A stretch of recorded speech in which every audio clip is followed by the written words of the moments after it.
হাজার বছর ধরে আমি পথ হাঁটিতেছি পৃথিবীর পথে।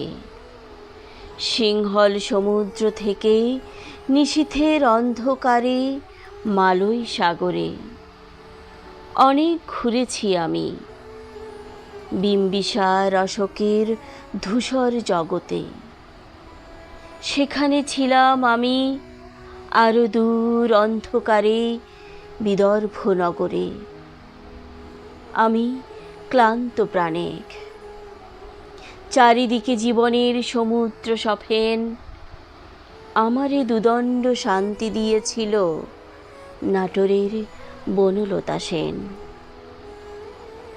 চুল তার কবেকার অন্ধকার বিদিশার নিশা, মুখ তার শ্রাবস্তির কারুকার্য। অতি দূর সমুদ্রের পর হাল ভেঙে যে নাবিক হারাইছে দিশা, সবুজ ঘাসের দেশ যখন সে চোখে দেখে দারুচিনি দ্বীপের ভিতর, তেমনি দেখেছি তারে অন্ধকারে।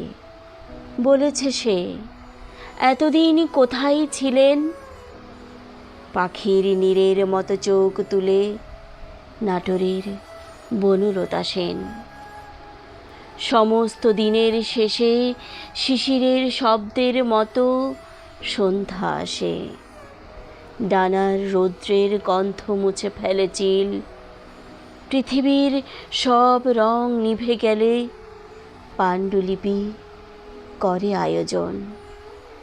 তখন গল্পের তরে জোনাকির রঙে ঝিলমিল। সব পাখি ঘরে আসে, সব নদী ফুরায় এ জীবনের সব লেনদেন।